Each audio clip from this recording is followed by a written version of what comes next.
두고두고 생각하게 하는 내용의 책이 있는데요.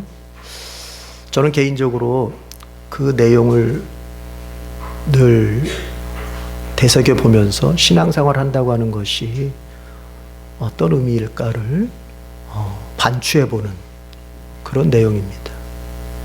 앤소니 드 멜로우라고 하는 분이 쓴 종교박람회라고 하는 책에 나오는 한 토막의 얘기인데요. 불신자로 살다가 평생 불신자로 살다가 예수님을 믿게 된 사람의 얘기입니다. 평생 불신자로 살다가 이제 교회를 나가서 예수님 믿게 됐는데 주변에 늘 같이 불신자로 살던 친구 하나가 이제 그 신자가 된 친구에게 비아냥거리는 투로 모욕을 주기 위해서 묻습니다. 자네 요즘 교회 다닌다면서? 그래, 교회 다녀. 그러면 예수님에 대해서는 좀 얼마나 좀 배웠나? 내가 좀 몇 가지 좀 질문을 좀 해봐도 되겠나? 글쎄, 내가 많이 알지는 못하는데. 그러자 그 불신자 친구가 질문을 몇 가지를 던집니다. 예수님은 어디서 태어났는지 아나? 글쎄, 잘 모르겠네. 예수님이 몇 살 때 죽은지 아나? 그것도 모르겠어. 예수님이 일생 설교를 하셨는데 설교가 몇 회쯤이나 몇 번이나 하셨을까? 그거는 더더욱이 알 수 없죠. 불신자 친구가 얘기가 그쯤 되니까 이제 이 신자가 된 친구를 아주 비웃기라도 하듯이 자네가 뭐 예수 믿는다고 하더니 별거 아니네. 성경에 대해서 아무것도 모르고 예수에 대해서 아무것도 모르는데 자네가 예수 믿는 거 맞나? 그것도 예수 믿는 거야? 하면서 비웃어 대는 거죠. 모욕을 주는 거죠. 그때 이 예수 믿는 친구, 새롭게 신자가 되신 분이 정중하게 대답을 합니다. 그래, 자네 말대로 나는 아는 게 별로 없고 배운 게 별로 없어. 그러나 내가 예수 믿고 교회 다니면서 달라진 게 있어. 이제는 내 마음속에 하나님이 살아계시다는 게 믿어져. 그리고 하나님이 기뻐하시는 일이 무엇인지가 나는 그것이 구별이 돼. 더 중요한 것은 내가 교회를 다니면서부터 점점 변화되어져 간다는 거야. 자네도 알다시피 3년 전까지만 해도 나는 술주쟁뱅이였고 우리 집안에 빚만 가득했던, 부채만 가득했던 그런 사람이었어. 가정은 다 산산조각이 나서 내가 집에 들어가기만 하면 우리 가족들은 나를 피해서 다 흩어져 버리고 내가 집에 들어가는 것을 반겨하지 않았던 그런 가정이었어. 나는 그것을 알기에 흩어지는 가족들을 향해서 욕을 바락바락 해대면서 더 역정을 냈었고 3년 전의 모습이 그게 내 모습이었어. 그러나 지금 예수를 믿고 교회를 다니면서는 이제는 우리 가족들이 내가 집에 오는 것을 그렇게 좋아하고 나 역시도 가족들과 함께 시간을 보내는 것이 그렇게 행복할 수가 없네. 한 가지 더 중요한 것은 내가 예수를 믿고 교회를 다녀보니 예수님이 내가 생각했던 시절보다 더 먼저 오래전에 나를 사랑하고 계셨다는 것을 내가 알게 되었네. 이 얘기에, 이 대답에 그렇게 조롱하고 비웃고 질문했던 친구는 아무 할 말이 없었습니다.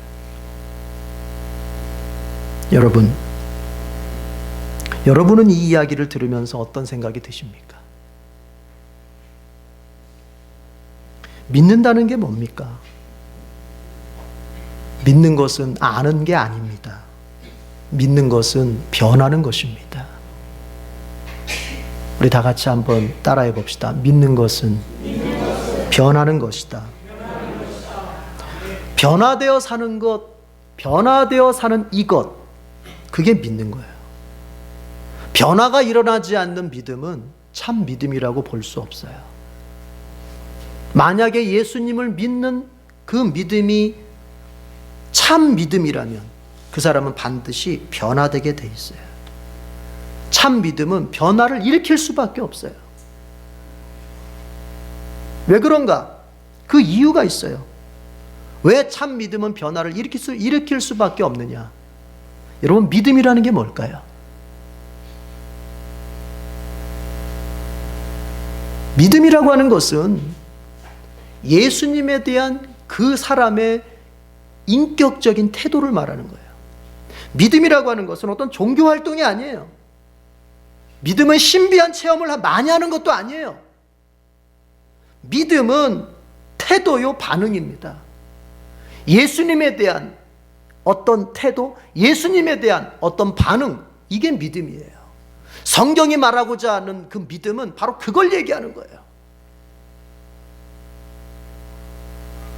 예수님을 안 믿는 사람들, 예수님이 없는 사람들의 예수님에 대한 태도는 어떻습니까? 예수님은 죽은 사람이야. 예수님이 어떻게 신이야?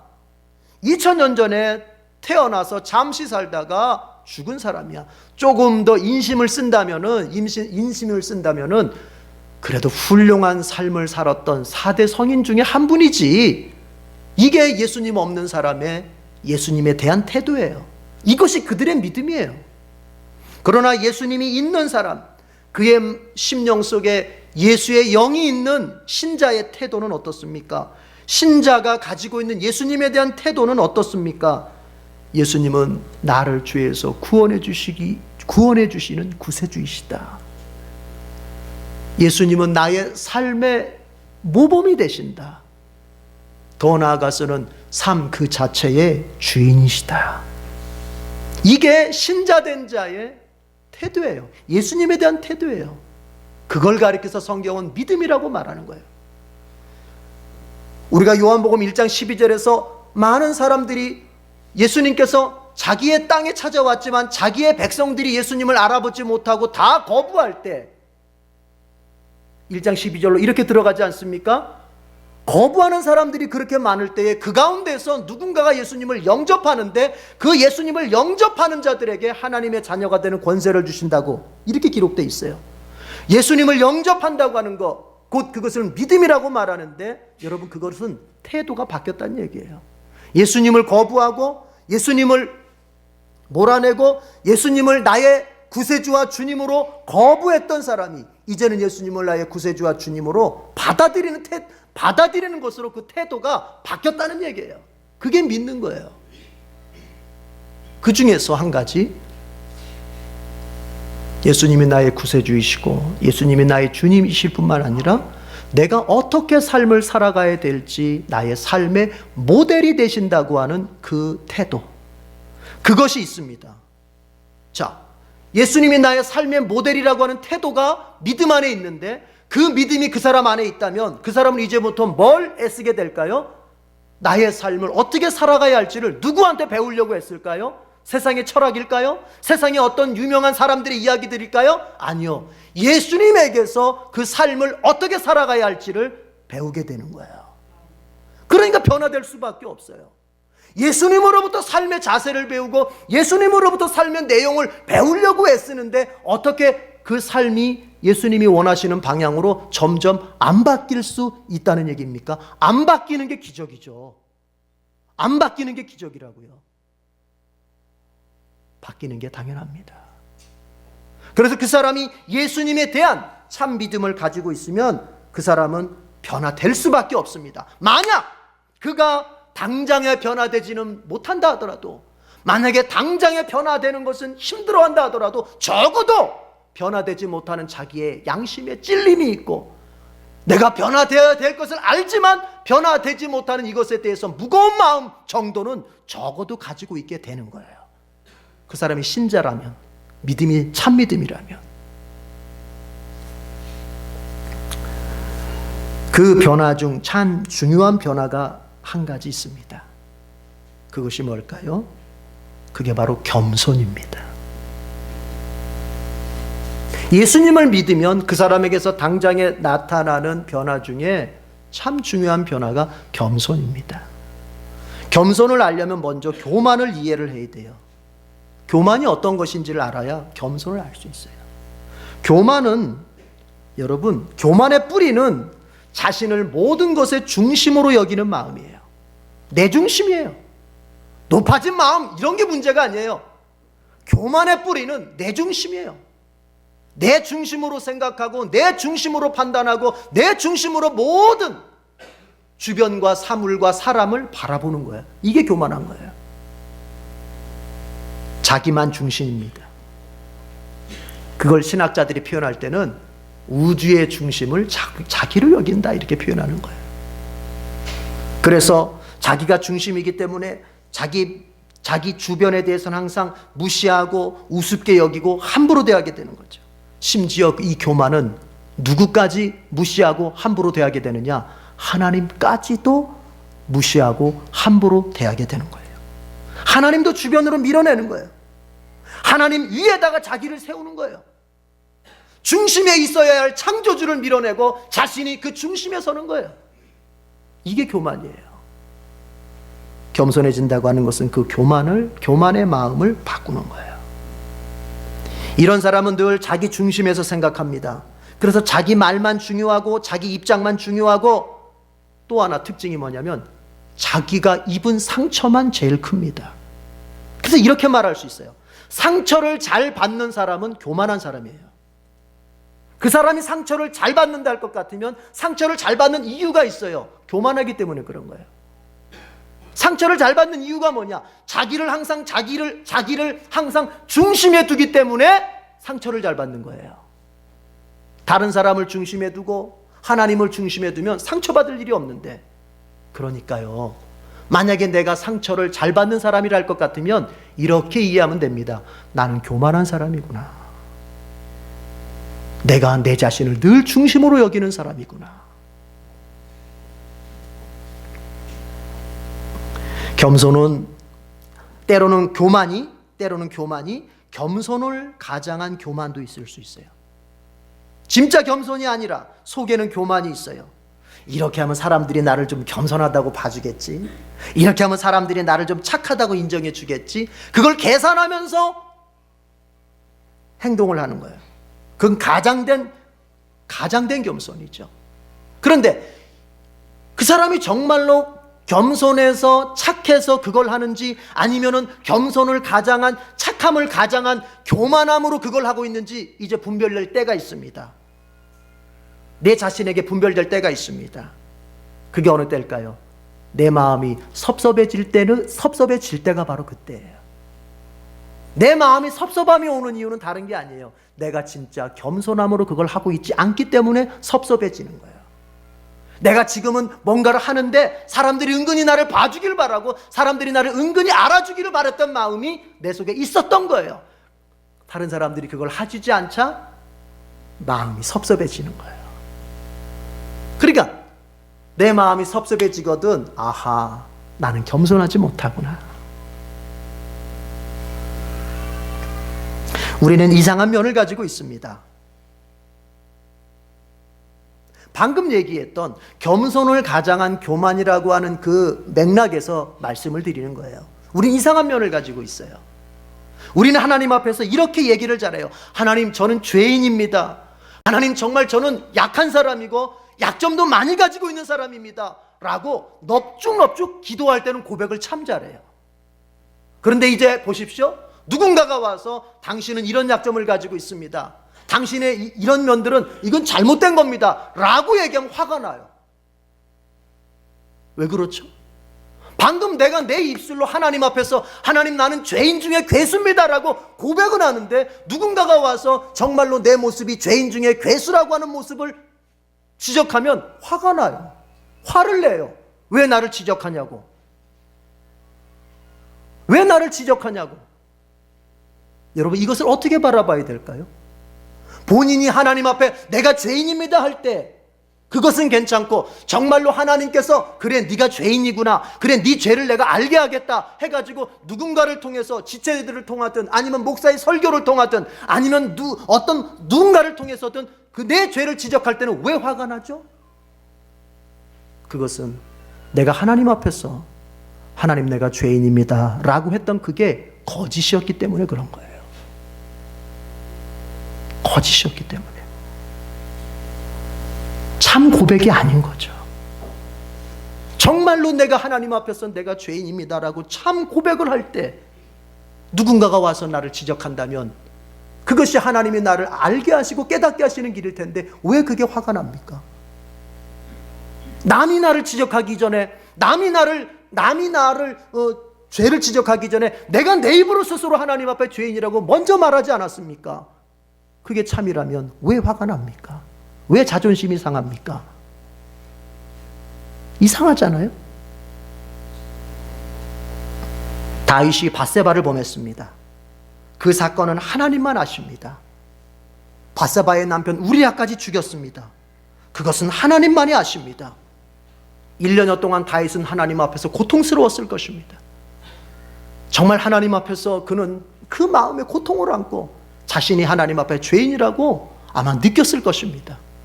이에 이제 나단 선지자가 찾아와서 다윗을 향해서 당신이 바로 하나님 앞에 죄인이라고, 당신이 바로 범한 죄인이라고 했을 때 다윗이 어떻게 나옵니까?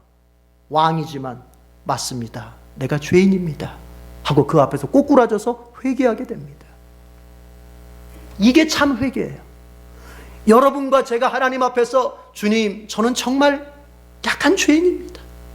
너무나 많은 약점과 허물을 가지고 있는 죄인입니다 라고 고백하는 이게 진정한 고백이라면, 목사가 여러분의 죄를 지적하거나 구역장이 여러분의 약점을 지적하거나 여러분의 지체가 누군가가 여러분을 세워주기 위해서 죄를 알려줄 때 그 마음이 자존심 상할 것도 없고 속상할 것도 없어요. 인정할 줄 알게 돼요. 우리 자신을 비춰봐요. 저도 마찬가지예요. 저도. 우리 자신의 말들과 하나님 앞에서 내뱉는 고백들을 잘 살펴봐야 됩니다. 진짜가 맞는지, 참 마음으로 드리는 고백인지, 아니면 겸손을 가장한 교만이 그 안에 도사리고 있는 것인지, 거짓을 가장한, 진실을 가장한 그 거짓이 그 안에 있는지 잘 들여다봐야 됩니다. 자, 그러면 겸손은 뭡니까? 교만이 이렇게 자기를 중심에 세우는 것이라면 교만은 뭡니까? 겸손은 뭡니까? 오늘 본문에서 잘 보여주고 있습니다. 바울은 오늘 본문 속에서 예수님이 겸손의 최고의 모델이라고 선포하고 있습니다. 여러분 6절을 먼저 읽어봅시다. 다 같이 6절 다 같이 시작. 그는 하나님의 모습을 지니셨으나 하나님과 동등함을 당연하게 생각하지 않으시고, 바울의 선포는 이렇게 시작합니다. 예수님은 하나님의 모습을 지니셨다. 옛날 개역개정 번역도 참 좋았던 것 같아요. 그분은 하나님의 본체셨다. 본체셨다. 하나님의 본체시다. 질적인 면에 있어서는 하나님과 동등한 분이라는 거예요. 신의 본질에 있어서는 하나님과 예수님이 동등한 분이라는 거예요. 같은 분이라는 거예요. 성부 하나님이 계시다면 예수님은 성자 하나님으로서 같은 하나님이시라는 거예요. 레벨이, 수준이. 그런데 오늘 성경을 보십시오. 그 예수님 하나님의 모습을 지니셨지만 하나님과 동등함을 따라합시다. 당연하게 생각하지 않으시고. 여러분 이게 중요한 거예요. 겸손한 사람은요, 당연한 것인데도 그걸 당연하게 생각하지 않게 되는 거예요. 예수님께서 자기 자신을 하나님으로 인정하고 자기 자신을 하나님으로 선포하지만 여러분 그 권한과 그 권세를 당연하게 여기질 않았다는 얘기예요. 요즘에 박 전 대통령의 그런 일들로 인해서 참 사건도 말들도 많습니다. 왜 이런 일이 벌어졌을까? 가만히 생각해 보면요, 저는 그런 생각이 들어요. 아마도 이랬을 것 같아요. 대통령이라면 이 정도는 당연해. 아니 대통령이 기업의 오너들 좀 불러서 돈 좀 내시오. 내가 좀 좋은 일 좀 하려고 하는데 돈 좀 내시오. 뭐 이 정도는 뭐 할 수 있는 거지. 자기의 권세를 그렇게 사용하는 것에 대해서 당연하다고 생각했을 것 같아요. 여러분 이게 문제라니까요. 사람은요, 익숙해지면 당연하다고 생각하는 경향이 있습니다. 반복해서 그걸 내가 접하다 보면 익숙해지고요. 그게 내게 익숙해지면은 그게 이제는 없어서는 안 될 당연할 것으로 생각을 하게 돼요. 무슨 얘기입니까? 여러분, 자, 집에서 우리 부인들이 밥상을 차려줍니다. 이걸 당연하다고 생각해요. 매일 받는 밥상이다 보니 가족들이 이제 그것에 대해서는 당연하다고 생각해요. 만약에 무슨 일이 있어서 엄마가, 아내가 밥을 좀 늦게 차려줬다면 화를 막 내. 왜 화를 내요? 당연하다고 생각하니까 화를 내는 거예요. 당연하다고 여기는 그게 안 들어오니까 화가 나는 거예요. 여러분, 그게 어디 당연한 일입니까? 감사한 일이죠. 겸손한 사람은요, 당연한 것을 당연하다고 여기지 않고 감사한 일로 여기게 됩니다. 남편이 겸손한 사람 같으면, 자녀가 겸손한 사람 같으면 엄마가 밥상을 차려줄 때 감사하다는 마음으로 그걸 먹게 되는 거예요. 당연하다가 아니라. 뭐 쑥스러워서 그걸 말로 표현은 못한다 하더라도 마음에는 적어도 참 감사하다, 참 고맙다 하는 마음으로 먹게 된단 말이죠. 한편 가장도 마찬가지죠. 가장이 일해서 가정을 돌보는 것은 당연한 일입니다. 제가 항상 얘기하듯이 가장은 뼈 빠지도록 일해서 가정을 부양해야 돼요. 당연한 일이에요. 그러나 가족들이 그것을 당연하게 여기면 안 돼요. 일터에서 돌아온 가장을 맞이할 때 아유 당연히 할 일 했지가 아니라 애쓰고 돌아온 그 가장을 향해서 감사한 마음을 가질 수 있어야 돼요. 당연하게 여기는 게 아니라. 여러분, 자녀들이 부모를 공경합니다. 여러분, 그거 당연하게 여기면 안 돼요. 제가 전철에서 언젠가 한번 이런 걸 본 적이 있어요. 어떤 노인분이 전철을 딱 타니까는 앉아있던 젊은이가 일어나서 이렇게 자리를 양보해요. 근데 그 노인분이 하시는 말씀이 괜찮다고. 요즘은 젊은 사람들이 더 힘들다고. 괜찮다고. 나 금방 내린다고. 서서 가도 괜찮다고. 저는 그걸 보면서요, 너무 멋있었어요, 그분이. 어떤 분들은 조금 눈살을 찌푸려요. 이 젊은 것들이 그냥 안 일어나. 물론 일어나야죠. 당연히 일어나야죠. 그러나 노인들의 입장에서, 연세가 있으신 분들의 입장에서 그걸 당연하다고 여기면 안 돼요. 앞에서 그분처럼 젊은 사람들이 힘들지. 주면 고맙게 받고 주면 내가 고맙게 누리겠지만 그것을 당연하듯이 그건 아닌 것 같아요. 부모들도 마찬가지예요. 자녀들이 여러분을 공경할 때 내가 너한테 쓴 게 얼만데, 내가 너한테 베푼 게 얼만데 당연한 거지 가 아니라, 여러분, 감사한 마음을 가져야 돼요. 고마운 마음을 가져야 돼요. 자녀들도 마찬가지입니다. 말이 나왔으니 자녀들도 마찬가지예요. 부모가 자식을 돌보는 것은 정말 당연한 일이에요. 그것은 마땅한 일이에요. 자식을 돌보지 않는 부모가 있다면 그것은 여러분 하나님 앞에 큰 죄악입니다.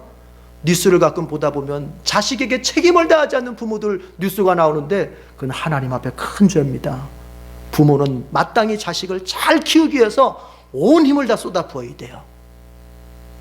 그러나 자식의 입장에서 그거 당연한 거지. 우리 아빠고 우리 엄마면은, 여러분 이런 얘기 하지 마. 이런 얘기 하면 안 돼요. 날 낳아놨으면 당연히 키워야죠. 그런 법이 어디 있어요? 그렇게 말하는 게 아니에요. 부모님께서 나를 키워주시는 게 인륜지 당연한 일인 것 같지만 자식의 입장에서는 감사합니다. 고맙습니다. 이런 마음을 가져야 돼요. 여러분, 이것이 별거 아닌 것 같아도 이게 있느냐 없느냐에 따라서 그 가정의 분위기가 달라지는 거예요. 당연하지? 이것과 아닙니다. 고맙습니다. 감사합니다. 이건 가정이 완전히 달라지는 거예요. 여러분 가정은 어떤 가정입니까? 당연하지의 가정입니까? 고맙습니다의 가정입니까? 고맙습니다의 가정이 되길 바랍니다. 주일에 목사가 설교하는 것은 당연합니다. 여러분의 입장에서는 목사로부터 설교를 듣는 것은 당연합니다. 그러나 달라요. 주일날 목사가 설교하는 게 당연하지, 이렇게 여기는 사람이 있는가 하면 목사님이 설교해 주셔서 감사합니다. 그래서 예배를 마치고 나면 제 손을 붙잡으면서 아유 목사님 오늘 은혜 많이 받았습니다. 목사님 오늘 말씀 전해주셔서 고맙습니다. 이러신 분들이 있어요. 여러분 어떤 게 아름답습니까? 당연하지가 아름답습니까? 고맙습니다가 아름답습니까? 우리 예수님께서는 하나님과 동등한 분이셨어요. 그러나 그것을 당연하게 여기지 않고 그 권세를 내려놓고 이제 자기를 비워서 이제 종의 모습으로 이 땅에 내려오셨다, 그렇게 얘기를 해요. 이 땅에 당연한 것은 없습니다. 항상 고마운 것만 있을 뿐입니다. 그게 교만함은 보이지가 않아요. 여러분 저 사람이 나에게 베푸는 그것을 고맙게 보는 사람이라면 그 사람은 겸손한 사람이에요. 저 사람이 나에게 베푸는 걸 당연하지라고 보는 사람은 교만한 사람이에요. 여러분 거지근성이라는 말을 들어보셨어요? 거지근성. 아우 저 사람은 거지근성 있는 것 같아, 이런 얘기를 해요. 그 거지근성이라는 게 뭐예요? 뭘 받아도 감사할 줄을 몰라고 자꾸 매달리기만 하는 걸 거지근성. 뭘 받았어요. 그러면 감사한 마음을 가져야 되는데 감사한 마음은 없고 그냥 계속 다오다오만 해. 다오다오. 거지근성이에요. 거지근성의 뿌리는 교만이에요. 내가 마땅히 받아도 돼, 이런 마음이 사실은 그 안에 있는 거예요. 웃기지요? 가진 게 없는데도 사람은 교만할 수 있어요. 부자들만 교만한 게 아니에요. 가난한 사람, 남은 것이 자존심밖에 없는 사람일수록 더 교만할 수 있는 거예요. 열등의식이 심한 사람일수록 더 교만할 수 있는 거, 이걸 알아야 돼요. 겸손한 사람의 모습은 어떤 모습이라고요? 고맙습니다. 감사합니다. 여러분 교만하면요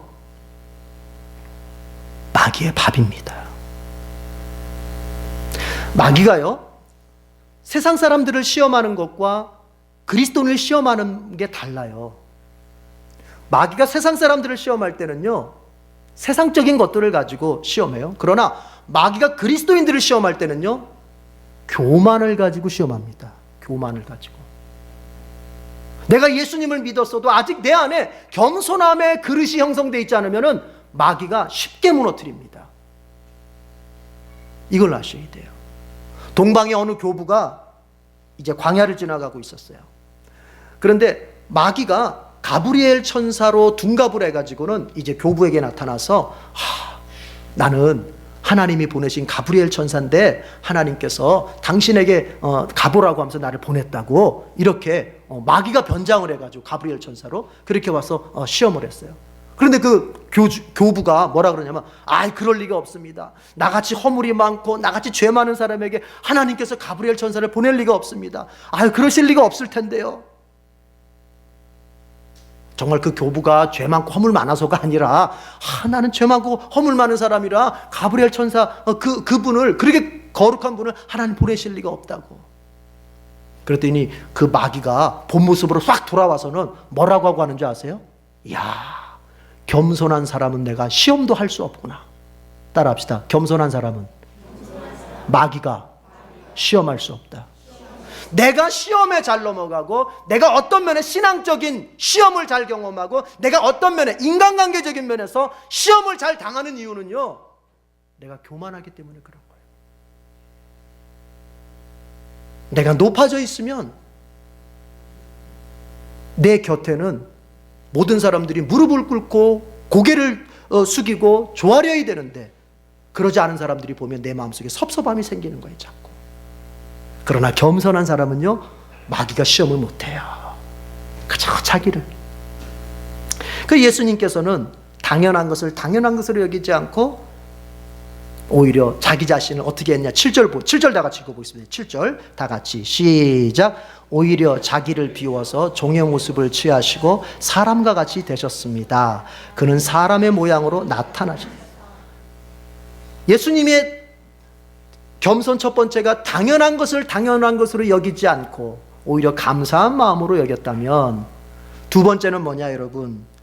종의 모습을 취하셨다는 거예요. 종의 모습. 마가복음 10장을 보면요 야고보하고 요한이 예수님께 와가지고 이런 부탁을, 이런 청탁을 해요. 부탁이 아니라 청탁을. 예수님, 당신이 영광스러워질 때 우리 형제, 야고보하고 요한은 형제잖아요. 친형제잖아요. 우리 형제, 우리 형 야고보 형은 예수님 오른편에다가 좀 세워주시고요, 동생인 저는 예수님 왼편에다가 좀 세워주세요. 자리를 달라 이거죠. 청탁을 하는 거예요. 그런데 나머지 10명의 제자가 그런 야고보와 요한의 모습을 본 다음에 화가 막 났어요. 그래가지고 이건 뭐 말은 드러내고 할 수는 없고 막 속이 부글부글 막 끓고 있을 때 예수님께서 제자들을 다 불러 모읍니다. 그러더니 이런 말씀을 하세요. 얘들아, 이방 사람들의 지도자들은 백성들을 마구 내려 누르고 그들 위에 군림한다. 이방 사람들의 고관들은 하나같이 다 자기들이 세도를 부리면서 다른 사람들 위에 우뚝 쓰려고 한다. 그러나 너희들끼리는 그렇게 해서는 안 된다. 여기서 말하는 너희들이라고 하는 것은 교회를 말하는 거예요. 예수 믿는 사람들을 말하는 거예요. 너희들은 그러면 안 된다는 거예요. 너희들은 그렇게 군림하고 누군가를 내리누르고 누군가의 세도를 부리면서 권세를 부리면서 그렇게 높아지려고 해서는 안 된다. 그러면서 예수님 이런 말씀하세요. 너희 중에 지도자가 되려면은 섬기는 자가 되어야 된다. 너희 중에 으뜸이 되고자 한다면 너희는 종이 되어야 한다. 그렇게 말씀하세요. 여러분 맞아요. 예수님 하나님의 나라에서는요, 으뜸이 되고 싶습니까? 종이 되어야 됩니다. 요즘 대통령 후보에 나와서 뽑아달라고 하는 사람들은 다 하나같이 하는 얘기가 그거예요. 나 아니면 안 된다예요. 나 아니면 안 된다. 물론 자기 자신을 갖다가 어필하는 것은, 자기 자신을 대통령감으로 소개하는 것은 바람직합니다. 그러나 여러분, 나 아니면 안 된다? 그건 아닌 것 같아요. 오히려 내가 종의 모습을 가질 때 하나님 나라에서는 큰일꾼이 됩니다. 이걸 기억해야 돼요. 이걸 잊으면 안 돼요. 어떤 분은 사람들이 하도 자기를 비리비리 보니까는 목소리를 바꿨더라고요. 혼자서 독학을 했더라고. 그래가지고 막 이러면서. 근데 저는요, 여러분 아시다시피 제가 좀 소리를 지르는 사람이잖아요. 저는 그래서 오히려 부러웠어요. 그분이 옛날에 사실. 제가 이름은 얘기 안 합니다. 여러분 뉴스 보세요 아시죠? 저는 오히려 그런 분들이 부러웠어요. 그냥 차분하게 목소리 이렇게 차분하게 해서 하나하나 이렇게 조곤조곤 얘기해 주는 사람이 저는 부럽거든요. 제가 그러지를 못해요. 여러분 알다시피 저는 조금 얘기하다 보면 흥분하잖아요. 제가 막 흥분해가지고 소리가 올라가고 막 그러잖아요. 그래서 어떤 분들은 저한테 왜 화내냐고 막 그러기도 하는데, 화내는 게 아니라 제가 원래 방법이 좀 그래요. 제가 말하는 스타일이. 근데 그분은 그게 아닌가 봐요. 또 그래가지고 일부러 연습을 해왔더라고요. 저는 그런 생각이 들어요. 여러분, 꼭 소리를 질러야 카리스마입니까?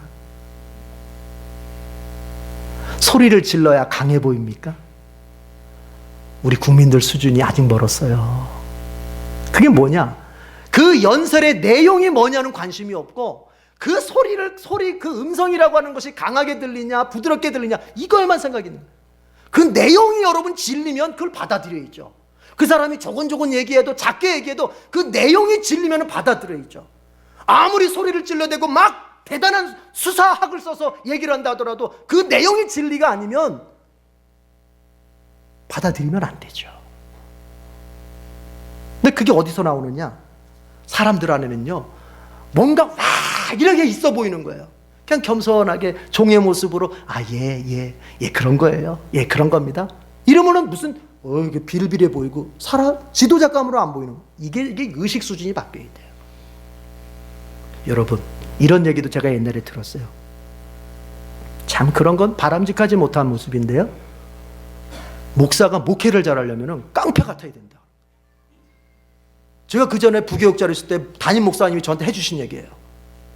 이상하게 교인들은 깡패 같은 목사한테는 꼼짝 못하고 예 이러는데, 인격적으로 대해주는 목사는 우습게 보면서 막 대든다는 거예요.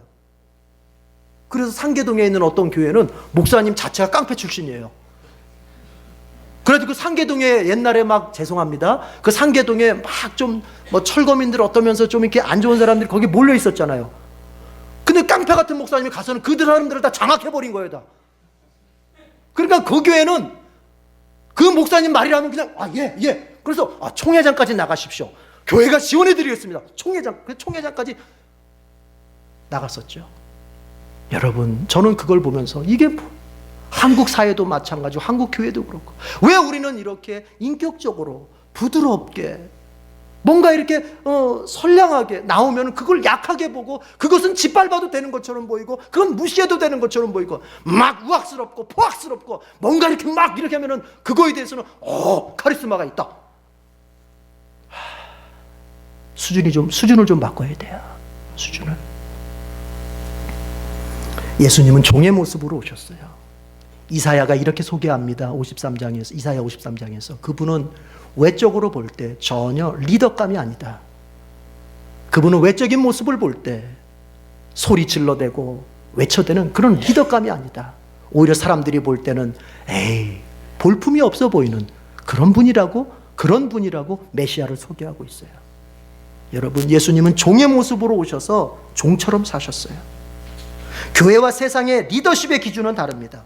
세상의 리더십은 얼마나 더 똑똑하냐, 얼마나 더 능력 있냐, 이것이라면 교회 리더십은 아닙니다. 얼마나 더 잘 섬길 수 있느냐예요. 얼마나 더 겸손히 종의 노릇을 할 수 있느냐예요. 저도 거기에 부족합니다.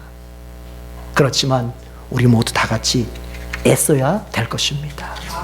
바울이 빌레몬에게 편지를 한 통 쓰게 됩니다. 그게 빌레몬서예요, 신약 성경에.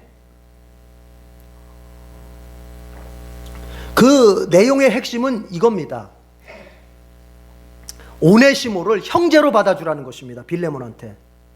자, 어떻게 된 사건이냐면, 바울이 복음을 전하다가 감옥에 갇혔어요. 그런데 그 감옥에서 전도를 했는데 오네시모라고 하는 사람을 이제 얻었어요. 오네시모가 예수님을 영접하고 구원을 받았어요. 그런데 얘기를 나누다 보니까 오네시모가 도망친 노예였어요. 도망친 노예. 그리고 그 주인은 바로 빌레몬이라는 사람이었어요. 그런데 마침 그 빌레몬은 바울이 전도해서 구원한 사람이었어요. 아는 관계가 된 거예요. 그래서 이제 바울이 이 오네시모를 복음을 전하는데 자기의 제자로 삼으려고 이제 빌레몬에게 편지를 쓰는 거예요. 너에게 옛날에 해를 끼친 노예였지만, 도망친 노예였지만 이제 그를 노예로 말고 형제로 받아들였으면 좋겠다. 노예가 아니라 너의 그리스도 안에서 너의 형제로 받아들였으면 좋겠다. 바울이 이런 부탁을 해요. 성경에는 그게 나와 있지 않지만 그런 부탁하면서 끝나는 거니까. 그러나 교회의 역사를 살펴보면은요, 빌레몬이 바울의 그 부탁에 순종했던 것 같아요. 왜냐하면 오네시모가 교회 역사 속에서 보면은 오네시모가 골로새 교회의 감독이 됩니다. 즉 목회자가 됩니다. 그것은 빌레몬이 오네시모를 노예에서 해방시켜 주지 않으면 가능할 수 없는 얘기예요. 그래서 빌레몬이 오네시모를 노예에서 해방시켜 줄 뿐만이 아니라 자기가 세운 자기의 교회, 골로새 교회의 목사님으로까지 모셨던 거예요. 빌레몬이 얼마나 훌륭합니까? 그 성경 한 장짜리에 나오는 빌레몬이라는 사람이 이렇게 훌륭한 사람이에요. 여러분, 그런데 뒤집어 봐요. 그것은 빌레몬 자신이 종의 자리로 내려오지 않으면 불가능한 일이에요. 자기가 거느리고 있던 노예를 자기의 형제로서 받아들인다? 그것은 자기 자신이 그 노예의 위치까지 내려가지 않으면 불가능한 일이에요. 여러분, 교회의 역사는 바로 이런 아름다움이 있는 거예요. 교회 안에는 가난한 자도 있고 부자도 있고 많이 배운 자도 있고 많이 배우지 못한 자도 있고 외모가 월등한 사람도 있고 외모가 누추한 사람도 있고 이러저러한 모습의 사람들이 다 있지만, 교회가 과연 아름다운 것은 뭐냐? 그런 모두가 그리스도 안에서 하나가 될 수 있다는 것입니다. 그런데 그 하나됨의 뿌리는 뭐냐? 다른 게 아닙니다. 겸손입니다. 우리의 구주께서 종의 모습으로 겸손하셨던 것처럼 내가 저 사람보다 부자라고 해도 나도 그리스도를 닮아가는 사람으로서 종의 모습으로 살아야지 하는 거예요. 여러분, 이제 마지막으로 겸손한 자에게 하나님이 은혜와 복을 주신다는 것을 기억하면서 마쳤으면 좋겠습니다. 잠언서는 말합니다. 하나님은 교만한 자는 물리치고 겸손한 자에게는 은혜를 주신다, 그렇게 약속하셨어요. 오늘 성경 보십시오. 그걸 증거하고 있습니다. 겸손한 자에게, 겸손한 예수님에게 하나님이 어떻게 행하셨는지 그거 살펴보고 마칩시다. 자, 우리 9절 다 같이 읽어보겠습니다. 시작. 그러므로 하나님께서는 그를 지극히 높이시고 모든 이름 위에 뛰어난 이름을 그에게 주셨습니다. 자기를 비워서 종의 형체로 하나님과 동등된 그분이 종의 모습으로 이 땅에 오셔서 다른 사람을 위해서 자기의 생명까지 내어주는 그 겸손함으로 살았을 때, 그것이 끝이 아니고, 그것이 죽은 것이 끝이 아니고, 하나님께서 그 예수님을 모든 이름 위에 뛰어난 이름, 즉 영광스럽게 높이셨다는 얘기예요. 우리가 하나님 앞에서 종의 모습으로 겸손하게 살아갈 때 당장은 손해를 볼 것이고, 당장은 자존심이 때로는 상처를 입을 수도 있을 것이고, 당장은 내 마음속에 용납되지 않는 그런 부분이 있을 줄도 압니다. 그러나 그것을 예수님 그렇게 사셨으니까 나도 그렇게 사는 게 마땅하다 하면서 겸손히 살아갈 때 우리 주님께서 우리 모두를 높여주실 줄로 믿습니다. 기도하겠습니다. 하나님 아버지, 예수님께서 이 땅에 오셔서 종의 모습으로 우리를 위하여 자신의 생명까지 내어주는 그 겸손한 모습으로 사셨듯이 우리 역시도 교회 안에서, 가정에서, 일터에서 그런 종의 모습으로, 겸손한 모습으로 살 수 있도록 도와주시옵소서. 우리의 삶의 모델이 되신 그 예수님께서 가셨던 그 겸손의 길을 내가 정말로 걸어갈 수 있도록 도와주시옵소서. 하나님, 당연한 것은 없습니다. 주님, 오직 주님의 은혜만 있을 뿐이고, 그리고 다른 이들의 호의만 있을 뿐입니다. 당연하게 여기지 않고 감사한 마음으로, 고마운 마음으로 우리가 모든 것을 바라보며 살 수 있도록 도와주옵소서. 예수님의 이름으로 기도드립니다. 아멘.